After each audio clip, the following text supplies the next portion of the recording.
Liberal men gang up on Tiffany Trump until Barron Trump saves the day.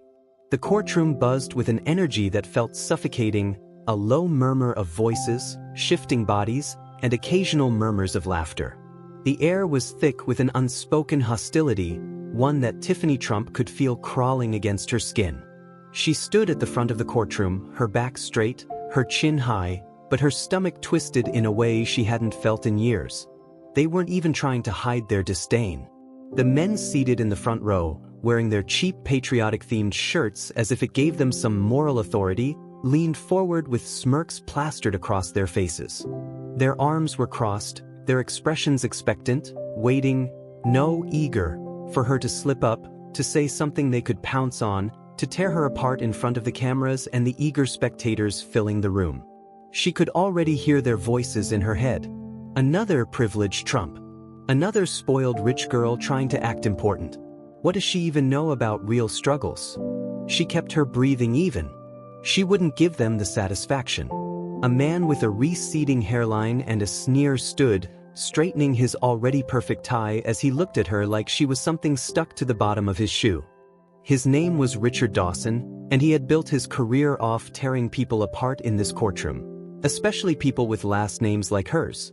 "So, Miss Trump," Richard started, his voice dripping with mock politeness, "I'm curious, do you believe that your last name entitles you to special privileges?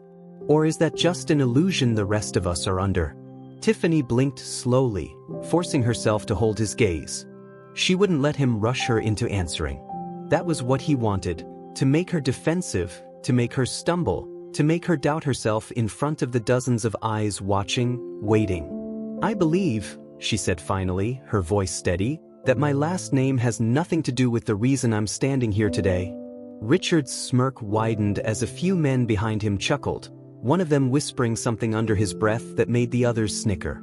"Right, of course," Richard said, nodding slowly as if he were humoring her. "You expect us to believe that, despite the very obvious fact that you are, in fact, a Trump, and that your father was the most controversial president in modern history?" Tiffany's nails dug into the palms of her hands. She could feel the heat of the room pressing down on her, the way the spectators were leaning in, drinking in every second of this. She knew this game. She had watched her family play it for years, had seen how quickly people like Richard twisted reality until it was unrecognizable. She refused to let them twist her. "I expect you to listen to the facts," she said evenly. "Oh, the facts," Richard said, as if the word itself was a joke. "All right then, let's talk about facts. Fact number 1, you were born into privilege. Fact number 2, you've never had to work a day in your life. Fact number 3, you sit here pretending to be a victim when, in reality, you have been handed everything on a silver platter." A few murmurs of agreement rippled through the room, and Tiffany could see a few of the men exchanging smug glances. She forced herself to remain calm. "That's a nice narrative," she said smoothly. "It's convenient too. Unfortunately, it's not true." Richard's brow lifted. "Is that so?" She nodded. "Yes. And if you actually did your research, you'd know that I worked my way through law school. That I refused to rely on my father's name for my success.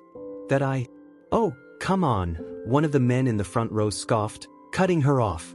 He was stocky, with a thick mustache and a voice that grated against her skin like nails on a chalkboard. "You expect anyone to believe you didn't have a single handout? A single favor pulled for you?" Tiffany's jaw tightened. "It doesn't matter what I say, does it?" she said, her voice colder now. "You've already decided what you want to believe." Richard stepped forward, his smirk unwavering. "What we believe, Miss Trump, is based on history. A history of your family using wealth and influence to manipulate the system while pretending to be victims." He spread his arms, addressing the room as if they were all in on the same inside joke. "Isn't it funny? The daughter of Donald Trump standing here, demanding fairness."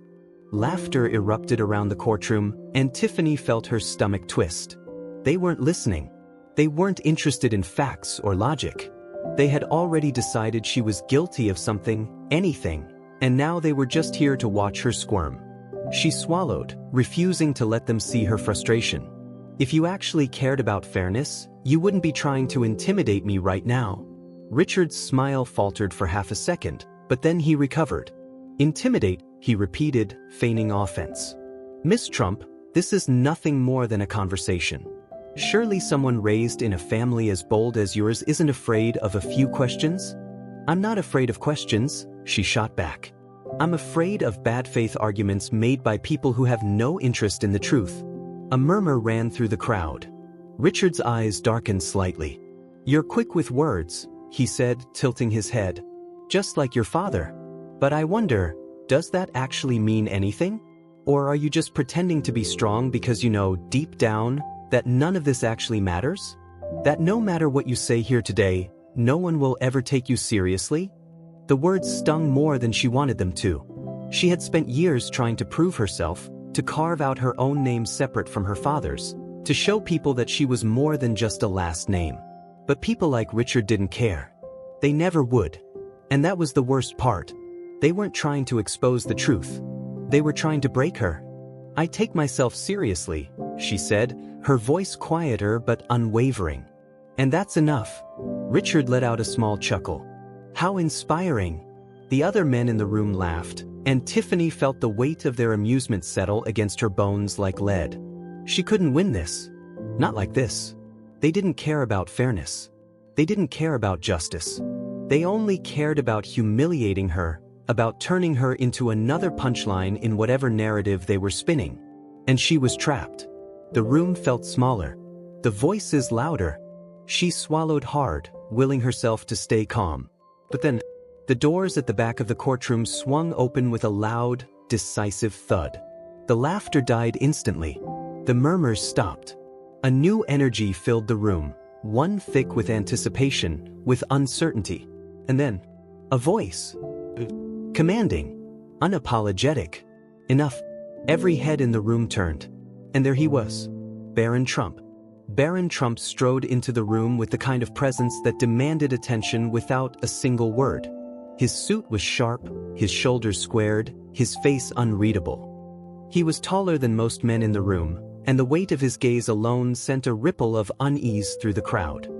He walked with purpose, his movements calculated and unhurried, his eyes scanning the room as if he were taking stock of every single person who had dared to open their mouth against his sister. Tiffany felt the shift immediately.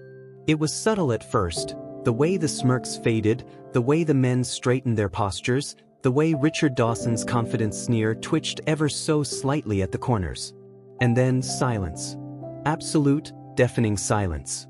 Barron stopped beside Tiffany, hands in his pockets, his expression unreadable as he turned his full attention to Richard. "Are you finished?"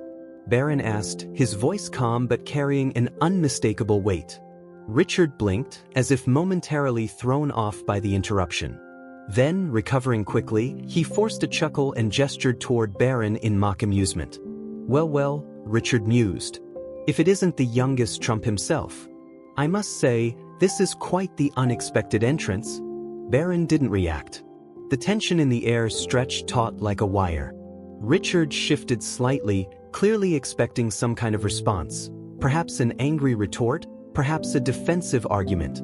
But Barron simply stood there, watching him with an unwavering, piercing stare. Seconds ticked by, and the silence became unbearable. It was the first time since the start of this hearing that Richard Dawson looked uncomfortable. He cleared his throat. "I assume you're here to defend your sister?" Barron tilted his head slightly. "I don't need to defend her." Tiffany felt a pang of emotion at those words. He said it with such certainty, such confidence, as if it were a fact, as if no one in this room had the power to shake her unless she allowed them to. "But," Barron continued, taking a slow step forward, "I do need to remind you of something." Richard stiffened. "Oh." Barron folded his hands in front of him. "The rules." Richard let out another forced chuckle. "Rules? What rules are you referring to?" Barron didn't blink. "The ones you pretend to abide by. The ones you twist when it suits you." The room was dead silent again. Richard's lips parted slightly, as if trying to gauge where Barron was going with this. "What exactly are you insinuating?" Richard asked, keeping his voice level. Barron let out a small breath, as if he were amused by the question. "I think you know," Barron said evenly. Richard shifted uncomfortably. Barron took another step forward. "Let's go over something simple," Barron said, his voice slow, deliberate. "You spent the last 20 minutes making accusations. You claim my sister is privileged, that she hasn't worked for anything, that she has no right to be here." Richard smirked, some of his confidence returning. "I do claim that. And yet," Barron said smoothly, "you have spent your entire career exploiting the very same privilege you claim to despise." Richard's smirk faltered. Tiffany saw the first flicker of doubt in his eyes. "Interesting, isn't it?" Barron continued, his tone light, almost conversational. "How you built an entire career profiting off the very system you pretend to oppose.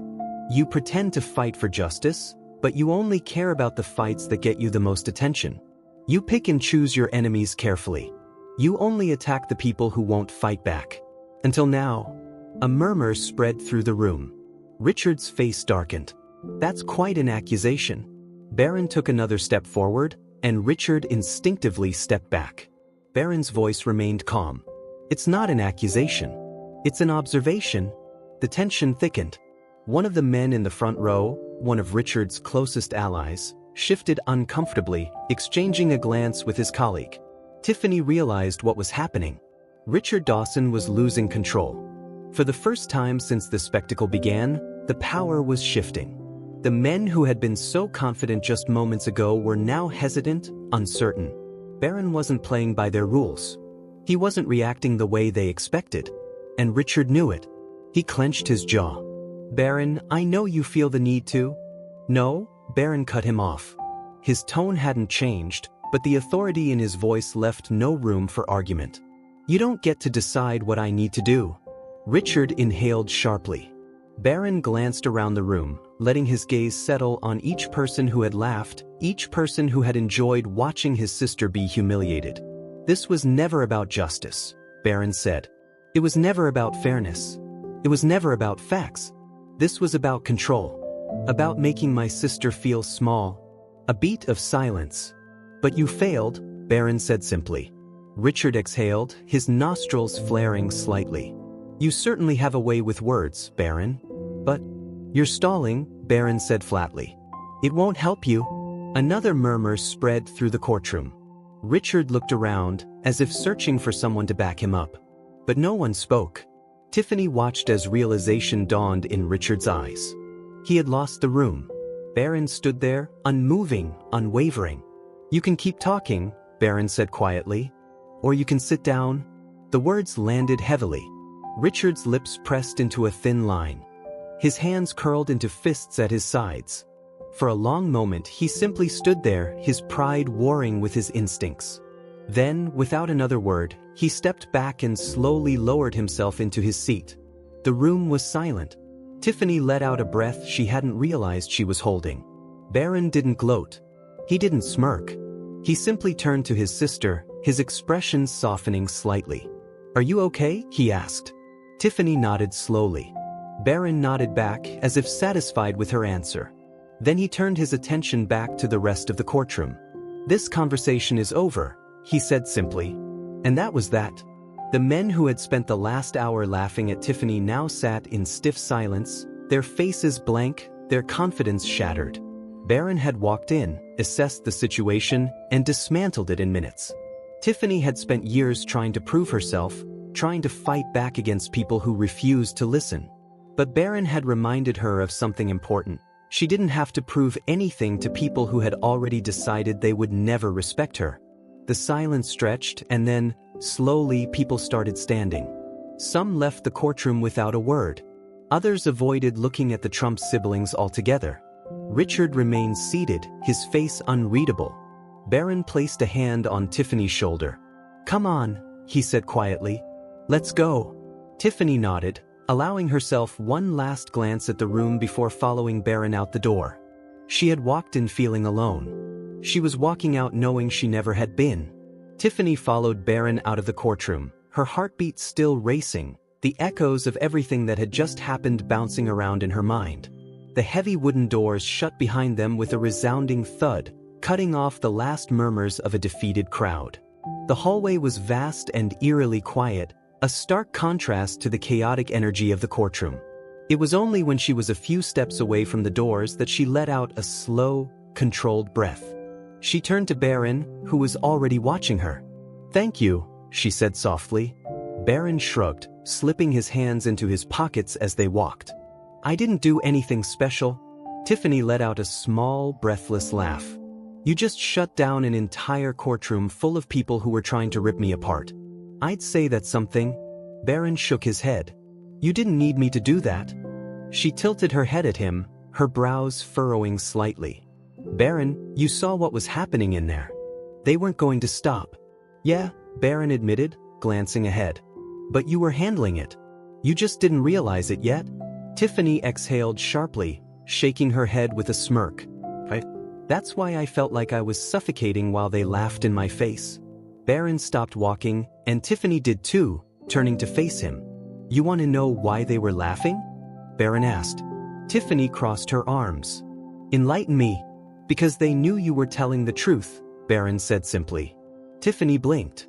Barron's voice remained calm, measured. "They weren't laughing because they thought you were ridiculous. They were laughing because they knew you were right, and they were trying to drown you out before anyone else started realizing it too." Tiffany stared at him for a long moment, his words settling in. Barron had always been observant, even as a kid.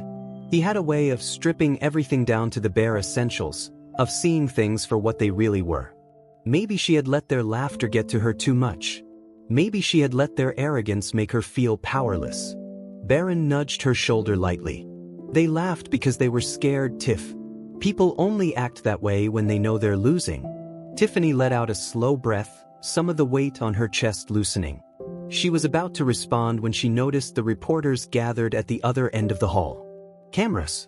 Microphones. Eager, hungry faces waiting for something juicy to latch onto. Of course. She should have known the moment they stepped out of that courtroom, the circus would be waiting. Barron noticed too. He straightened his jacket, rolling his shoulders slightly. "You ready for this?" Tiffany let out a soft snort. "Do I have a choice?" "Not really," Barron said, smirking slightly. "But I've got you." Tiffany gave him a knowing look. "I know." Together, they strode forward. The moment they got within 10 feet of the press, the questions started flying. "Miss Trump, how do you respond to the accusations made in court?" "Mr. Trump, was this a planned intervention?" "Tiffany, do you feel like the Trump name is still a liability in politics?" "Barron, what would your father have done in this situation?" Barron lifted a single hand. The crowd fell silent immediately. The power of a single gesture. Tiffany suppressed a smirk. He really had mastered that quiet authority. Barron let his gaze drift over the reporters, his expression unreadable. He didn't speak right away. He let the silence stretch, let the anticipation build. Tiffany had seen their father do this before. It was a tactic: control the pause, and you control the conversation. When Barron finally spoke, his voice was calm, deliberate. "My sister was ambushed in that courtroom today," he said.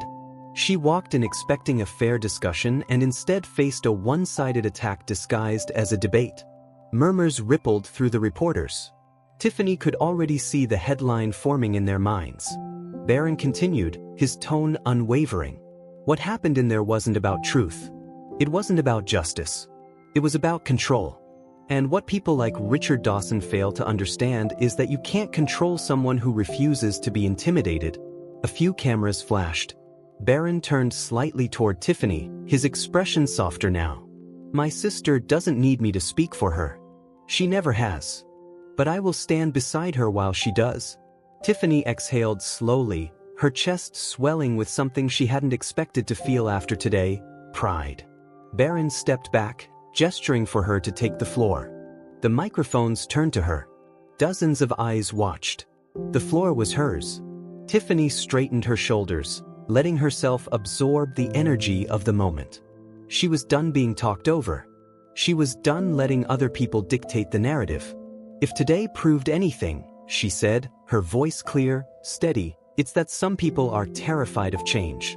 They're terrified of a world where people like me, people from my family, can stand on their own without being defined by a last name." The reporters stayed silent, waiting. Tiffany let her gaze sweep over them, making sure they were all listening. They want me to apologize for where I come from. They want me to shrink, to disappear. But I'm not going anywhere. The cameras clicked. Tiffany tilted her chin up slightly. I don't owe anyone an apology for existing. And I don't need permission to speak. She let that sink in. The energy in the air shifted. Barron stood beside her, arms crossed, nodding slightly in silent approval. The reporters, for once, had no immediate follow-up. Tiffany gave them a small smile. That's all I have to say. She turned on her heel, walking away before they could bombard her with more questions. Barron followed without hesitation. The second they were out of earshot, Barron let out a low chuckle. Not bad. Tiffany smirked. Coming from you, I'll take that as high praise. They reached the elevators, and as they waited, Tiffany finally let herself relax. That was exhausting, she admitted. Barron nodded. It always is. The elevator doors dinged open, and they stepped inside. As the doors slid shut, Tiffany glanced at Barron. Did you know you were going to come today? Barron shrugged. I had a feeling you might need me. Tiffany shook her head, a small smile playing at her lips. You always show up at the right time. Barron leaned back against the elevator wall. That's what brothers do. Tiffany looked at him, really looked at him, and felt a warmth spread through her chest. Maybe today hadn't gone how she expected. Maybe it had been brutal, humiliating, exhausting. But she hadn't been alone. And in the end, that made all the difference. The elevator hummed softly as it descended, the quiet hum of the city filling the silence between them. Tiffany leaned back against the wall, arms crossed over her chest, exhaustion beginning to settle in now that the adrenaline was wearing off. Barron stood beside her, his hands still tucked into his pockets, his expression unreadable. She studied him for a moment. He had grown into his presence so effortlessly. There was something about him, something controlled. He didn't raise his voice, didn't have to. When he walked into a room, people listened. Their father had been loud, bold, unapologetic in the most aggressive way. But Barron? He carried his power differently. With precision. You know, she said after a long pause, I spent the whole morning telling myself I didn't need anyone to back me up in there. Barron glanced at her, his expression calm. You didn't? She let out a small laugh, shaking her head. Maybe not. But I'm still glad you showed up. Barron's mouth quirked into the faintest smirk. Of course you are. She rolled her eyes, nudging his arm. I'm being serious. The elevator dinged, and the doors slid open, revealing the underground parking lot.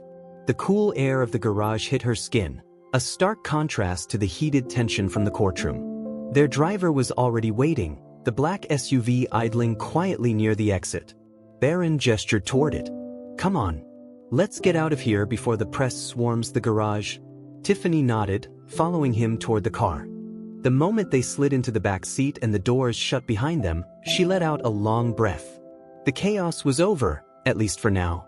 The driver pulled out onto the street, merging into the steady stream of traffic, the city blurring past them in a haze of motion and neon lights. Tiffany stared out the window, her mind still reeling from everything that had happened. Do you ever think, she murmured, that no matter what we do, no matter what we say, people will never see us as individuals? Barron didn't answer right away. She turned to look at him, and when she did, she found him watching her, his gaze sharp. It doesn't matter what they see, he said finally. It matters what we are. She exhaled. I just don't know if I'm ever going to be able to separate myself from the name. Barron tilted his head slightly, considering her words. Why do you want to? That made her pause. She frowned slightly. Because I want people to respect me for me. Not just because I'm a Trump. Barron nodded slowly. That makes sense. She arched a brow. But? He smirked. But no matter what you do, Tiffany, you'll always be a Trump.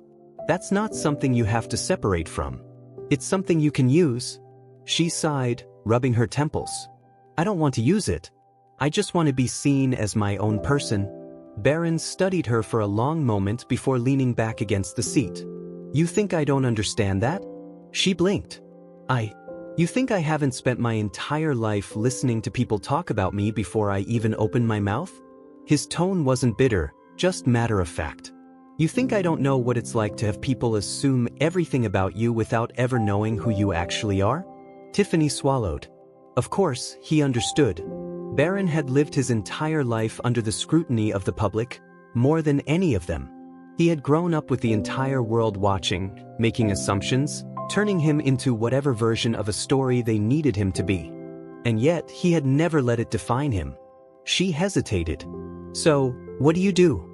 Barron looked out the window, the streetlights casting flickering shadows across his face. I stopped trying to make them see me differently. Tiffany frowned. What do you mean? I mean, he said, turning back to her, I stopped trying to convince people that I was something else. That I wasn't just my last name. Because no matter how much you fight it, people will always believe what they want to believe. Tiffany let his words settle. So what do you do instead? She asked. Barron shrugged. I make sure that, at the end of the day, I know who I am. And that's enough. She let out a small, tired laugh. That's easier said than done. Barron smirked. Maybe, but it works. The car slowed as they approached the entrance of Tiffany's building. The driver turned slightly. We're here, Miss Trump. Tiffany sighed, running a hand through her hair. Thanks. The door opened, and a rush of cool night air hit her skin as she stepped out onto the pavement. Barron followed, glancing around for any lingering press before nodding toward the entrance. Go get some rest. You had a long day. She smirked, crossing her arms. And what about you? He shrugged. I'm going back to my hotel. Unlike you, I actually enjoy sleeping at normal hours. She rolled her eyes but smiled. For a moment, they stood there, the city humming around them, the weight of everything that had happened today still lingering between them. Then, finally, Tiffany stepped forward and wrapped her arms around him. Barron hesitated for a split second before returning the hug, his grip firm, solid. Thanks for having my back, she murmured.